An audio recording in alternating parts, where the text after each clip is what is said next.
안식구 첫날 일찍이 아직 어두울 때에 막달라 마리아가 무덤에 와서 돌이 무덤에서 옮겨진 것을 보고 시몬 베드로와 예수께서 사랑하시던 그 다른 제자에게 달려가서 말하되, 사람들이 주님을 무덤에서 가져다가 어디 두었는지 우리가 알지 못하겠다니, 베드로와 그 다른 제자가 나가서 무덤으로 갈새 둘이 같이 다름질 하더니 그 다른 제자가 베드로보다 더 빨리 달려가서 먼저 무덤에 이르러 굽으려 세마포에 놓인 것을 보았으나 들어가지는 아니하였더니, 시몬 베드로는 따라와서 무덤에 들어가 보니 세마포가 놓였고 또 머리를 쌌던 수건은 세마포와 함께 놓이지 않고 딴 곳에 쌌던 대로 놓였더라. 그때야 무덤에 먼저 갔던 그 다른 제자도 들어가 보고 있더라. 그들은 성경에 그가 죽은 자 가운데서 다시 살아나야 하리라 하신 말씀을 아직 알지 못하더라. 이에 두 제자가 자기들의 집으로 돌아가니라. 아멘. 우리가 살아가는 세상에는 우리의 이성적 판단으로 이해할 수 없는 것이 참으로 많이 있습니다. 오늘날 과학 만능주의에 빠진 우리네 시대적 상황에서는 과학이 증명하지 못하는 것은 믿을 수 없는 것으로 치부하려는 경향이 있습니다. 그러나 아무리 과학이 발달하더라도 결코 증명해낼 수 없는 영역이 있습니다. 그 가운데 하나가 바로 종교입니다. 종교의 영역은 과학이 증명할 수 없습니다. 만일 과학이 종교를 증명한다고 하면 그것은 더 이상 종교가 아닙니다. 종교적 신비는 결코 과학이 증명해낼 수 없습니다. 그렇다고 증명할 수 없고 증명되지 않았기 때문에 그 모든 것이 거짓이라고 말한다면 그 사람은 어리석은 사람이 되겠지요. 증명할 수 없는 것 가운데 하나가 바로 부활입니다. 아무리 과학이 발달된다 하더라도 예수 그리스도의 부활과 영생은 결코 증명할 수 없는 미지의 세계입니다. 그래서 부활과 영생은 증명되는 것이 아니라 믿어야 합니다. 우리 주님께서 죽음 권세를 이기시고 부활하셨습니다. 과학이 증명하지 못한다 하더라도 그것은 분명한 사실이고 우리는 그것을 믿음으로 말미암아 영생을 얻는 자가 되었습니다. 그리고 그 믿음은 부활을 경험한 수많은 사람의 이야기를 통해서 우리에게 전해져 오고 있습니다.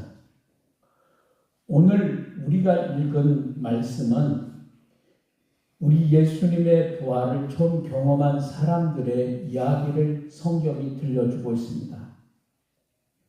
우리는 처음 예수님의 부활을 경험한 사람들의 이야기를 통해서 예수님의 부활이 우리에게 얼마나 확실한 신앙이 되어야 하는지를 알 수 있습니다.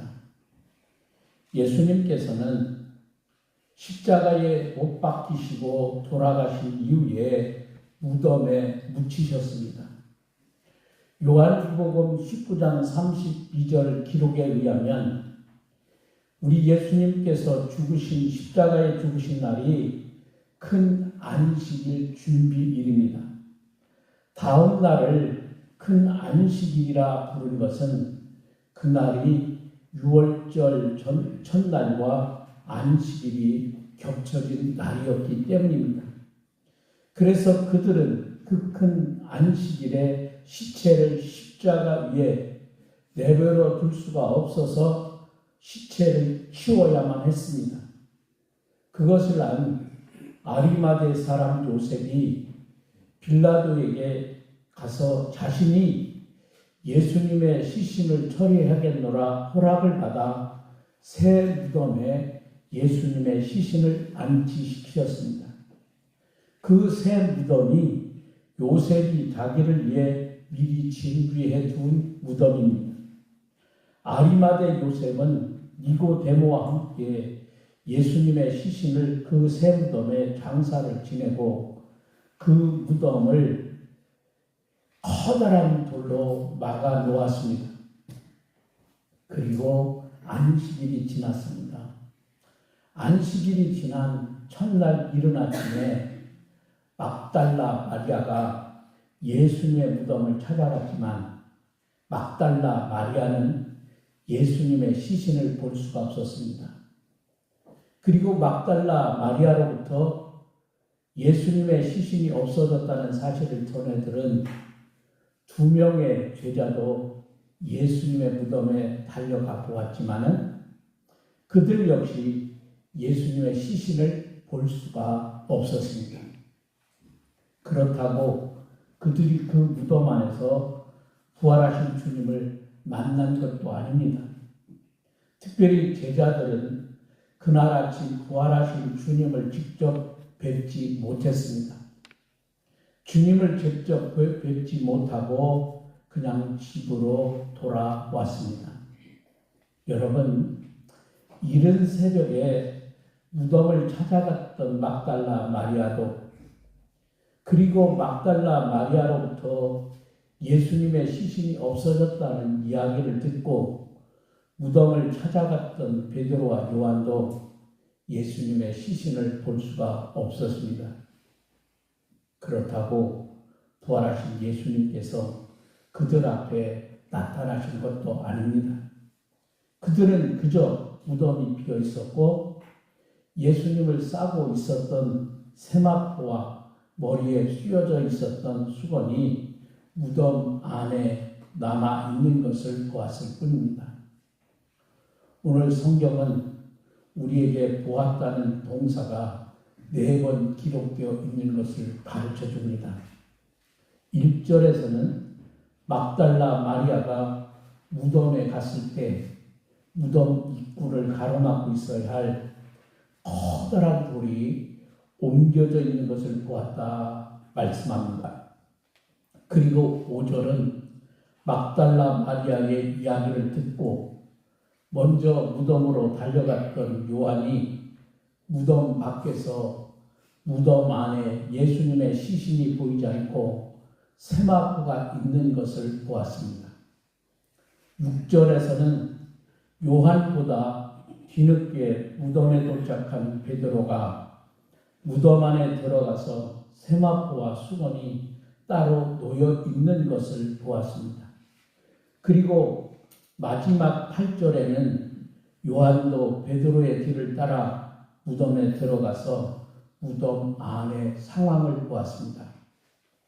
오늘 본문 8절에 요한이 베드로의 뒤를 따라 무덤 안으로 들어간 후에 그도 보고 믿었다. 성경은 기록하고 있습니다.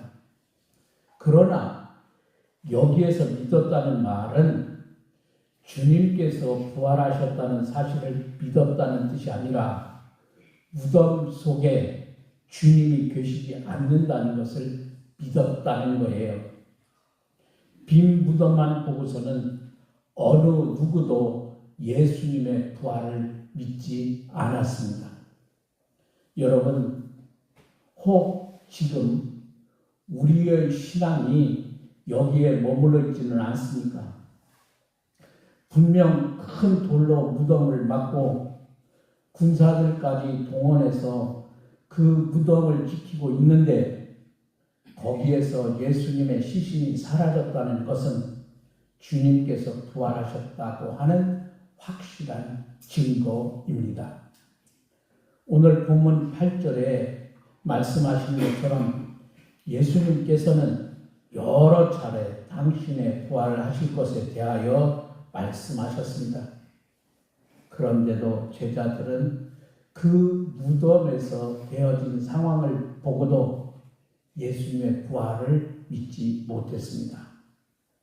여러분, 아직도 우리의 눈에 보이는 것이 전부라고 생각하며 살고 계시지는 않으신지요? 막달라 마리아와 2명의 제자들은 무덤에서 부활하신 주님을 만나 뵙지 못했습니다. 그런 상황이라고 하면 우리는 2가지 가운데 하나를 선택할 수 있습니다. 하나는 예수님께서 평소 말씀하신 대로 부활하셨다는 사실을 믿고 받아들이는 것이고, 다른 하나는 시신이 사라졌을 뿐 그게 주님께서 부활하셨다고 하는 확실한 증거는 아니라고 치부해 버리는 것이지요. 오늘 우리 시대의 문화에서는 빈 무덤을 보고서 그것이 주님께서 부활하셨다는 증거는 아니라고 말해야 현대인이고 문명인이라 여겨집니다. 과학적 증거가 부족하기 때문입니다. 자신의 눈으로 주님의 부활을 확실하게 경험한 것이 아니기 때문입니다. 그런데 여러분, 그것이 인간의 한계입니다. 이러한 이야기가 있어요.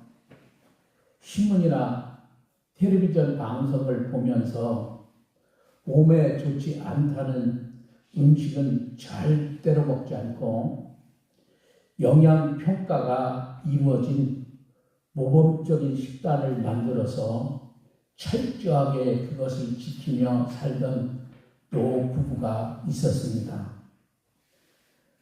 그러던 어느 날 이 노 부부가 외출하다가 교통사고를 당해 두 부부가 그 자리에서 죽고 말았습니다.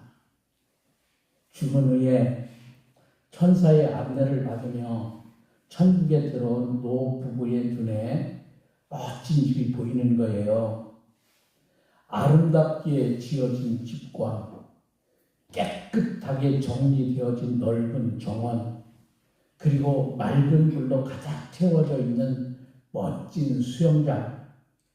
너무너무 두 부부가 보기에도 좋은 집이었습니다. 그래가지고 노 부부가 궁금해서 자기를 안내해주는 천사에게 물어봅니다. 이 집은 정말 아름답군요. 어떤 사람이 이렇게 좋은 집에 살고 있나요? 그러자 천사가 웃으면서 어떤 사람들이라뇨? 이 집은 두 분께서 사실 집입니다. 라고 말하면서 이 노 부부를 안내하여 집 안으로 들어갔어요. 집 안으로 들어온 노 부부는 벌어진 입을 다물지를 못합니다. 바닥과 벽이 온통 보석으로 장식되어 있고 각종 가구와 생활용품들이 최고급품으로 되어 있었기 때문입니다. 그렇게 집을 구경하던 할아버지가 갑자기 할머니에게 화를 내면서 이렇게 말합니다. 이 할망구야, 괜히 몸에 좋다는 거 다 챙겨 먹느라고 이렇게 좋은 곳에 너무 늦게 왔잖아. 여러분, 이 이야기가 우리에게 주는 교훈이 있죠. 우리는 세상에 살면서 세상적인 것에 너무나 익숙해져 있어요. 그리고 세상적인 것에 더 우리가 익숙해지기 위해서 매일 저와 여러분이 노력하며 삽니다. 그래야만 할 것 같은 강박적인 생각에 사로잡혀 있기 때문입니다. 그런데 여러분, 우리가 바라보고 사는 이 세상의 것은 우리가 보지 못한 저 세상의 것과 비교하면 아무것도 아닙니다. 그래서 사도 바울은 우리에게 더 크고 아름다운 것을 사모하며 살라 우리들에게 권면합니다. 영원한 생명의 나라, 하나님의 나라를 바라보며 천국 백성처럼 살라는 말이지요. 그게 믿음의 눈으로 바라보고 판단하는 신앙의 세계입니다. 여러분, 우리 눈에 보이는 것이 전부라고 생각하는 어리석음을 여러분은 버리십시오. 그리고 우리의 감각적인 시선으로 보이는 것만 가지고 여러분은 판단하지 마세요. 우리가 사는 세상에는 우리의 눈으로 볼 수 없는 것이 얼마나 많은지 모릅니다. 이 세상에도 우리의 눈에 보이지 못하는 것들이 많은데 하늘의 세계, 영원의 세계에는 우리가 상상할 수 없는 못하는 것들이 훨씬 더 많이 있습니다.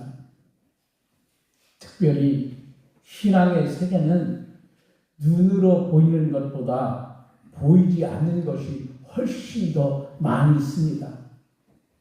우리의 눈에 보이는 것은 아주 작은 세계입니다.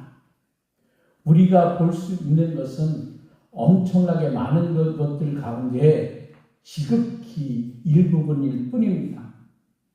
그러기에 우리는 우리의 눈에 보이는 것만 가지고 판단해서는 안 됩니다.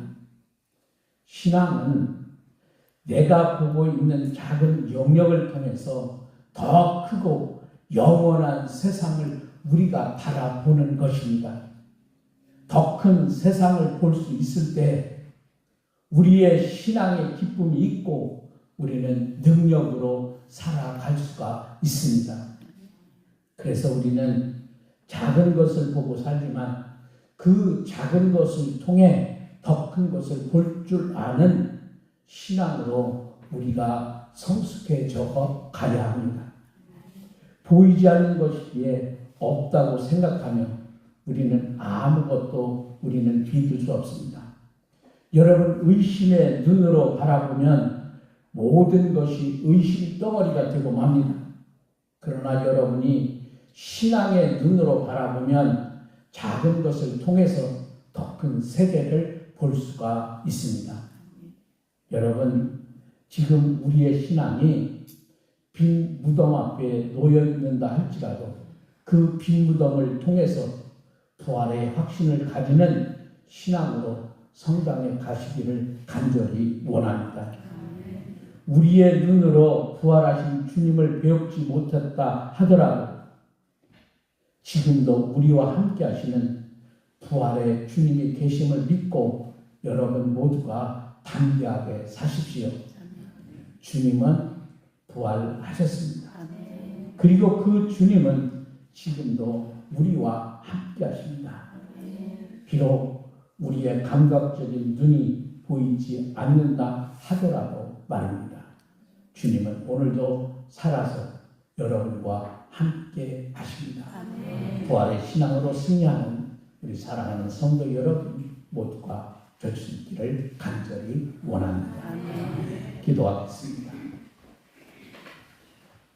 우리에게 영원한 생명, 부활의 능력과 기쁨을 허락하셔서 누구보다 주의 은혜에 감사하며 살게 하시고 어렵고 힘든 과정 속에서 부활의 능력으로 승리할 수 있도록 은혜 주심을 감사합니다. 하나님 아버지, 오늘 부활절 신앙절을 맞이하여 하나님께 예배하며 새로운 우리의 신앙의 눈이 띄어지는 아름다운 날이 되어지기를 원합니다. 우리의 막혔던 담들이 무너지고 우리의 막혔던 경제가 풀려지고 우리 가정의 여러 가지 기도의 문제를 가지고 주님 앞에 나올 때 부활의 신앙으로 승리하는 역사가 일어나기를 원합니다. 우리의 육신의 질고를 가지고 주님 앞에 섰을 때 십자가의 능력으로 다시 일어나는 치유의 능력이 우리 사랑하는 성도들과 함께하기를 원합니다. 오늘 우리가 여러 가지 인생의 문제를 가지고 살고 있으나 부활의 신앙으로 승리하는 하나님의 거룩한 자녀요 은혜의 사람들이 되게 하옵소서. 우리를 언제나 사랑하신 예수님의 귀하신 이름으로 기도합니다. 아멘.